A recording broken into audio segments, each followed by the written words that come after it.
কিন্তু নারীদের প্রতি অনলাইনে যে সাইবার বুলিং এবং নারীদেরকে টার্গেট করে এমন একটা পরিস্থিতি তৈরি করা হয় যে মানসিক ভাবে তারা বিপর্যস্ত হয়ে যায়।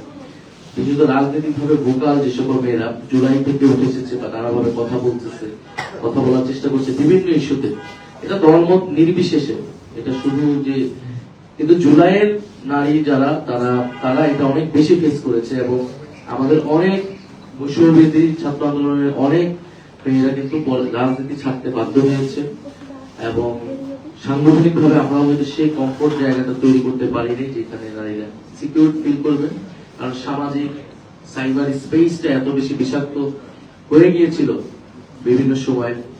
এমনকি আমাদের একজন এনসিপির ঢাকা মহানগরের ধানমন্ডি থানার একজন নারী কর্মী তিনি আত্মহত্যা করেছিলেন ইলেকশনের আগে, যে তাকে রুমি নাম, তাকে এমন ভাবে সাইবার বুলিং করা হয়েছিল ধানমন্ডি 32 নম্বর একটা ঘটনা নিয়ে, যে আরো হয়তো তার জীবনে অনেক ঘটনা থাকতে পারে, কিন্তু এই ঘটনা তাকে এত বেশি প্রভাব বিস্তার করেছিল যে তাকে সুইসাইড করতে হয়েছিল।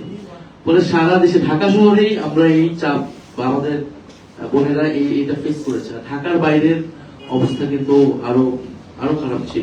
সারা দেশে নারীরা কিন্তু এখনো আসলে দেশের পরিবর্তন, সংস্কার, নিজেদের অধিকার, তারা সেই সচেতনতা তৈরি হয়েছে ব্যাপকভাবে।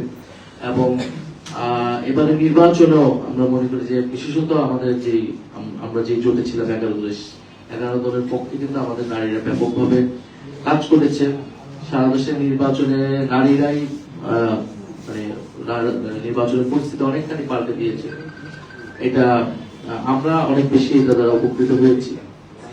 আন্তর্জাতিক এই যে নারী দিবস, এবং নারী দিবসে আমরা আমাদের দলগত জায়গা থেকে যে জাতীয় নারী শক্তি, সেটার একটা উদ্যোগ আমরা নিয়েছি। আজকে আমরা সেই উদ্যোগটা শুরু করতে যাচ্ছি। হয়তো এটা আমরা এই উদ্যোগটা সারা দেশে সাংগঠনিক বিস্তার ছড়িয়ে দেবার চেষ্টা করব। জাতীয় নারী শক্তি তারা এনসিপির সাথে সহযোগী হিসেবে থাকবে, কিন্তু তারা হয়তো নারীদের বিষয়টা নিয়ে কাজ করবে, তাদের মতো স্বাধীনভাবে তারা কাজ করবে। জাতীয় নারী শক্তি নারীদের যে বৈষম্যহীন আমরা সমাজ প্রতিষ্ঠা করতে চেয়েছি জুলাই গণঅভ্যুত্থানের মধ্য দিয়ে, এবং জুলাই গণঅভ্যুত্থানের প্রশ্নটাই ছিল কিন্তু মর্যাদার প্রশ্ন। কারণ এখানে যে নুসরাত বললেন যে নারীদের কোটা ছিল, কিন্তু সেটা সত্ত্বেও নারীরা রাজপথে বা এই দাবিতে, কোটা সংস্কার দাবিতে নেমেছে কেন? কারণ তারা মনে করেছে যে তাদের মেধা, যোগ্যতা এবং সমান নাগরিকত্বের বিষয়টাকে তারা প্রাধান্য রেখে তারা এই আন্দোলনে সমর্থন দিয়েছে এবং নেমে এসেছে।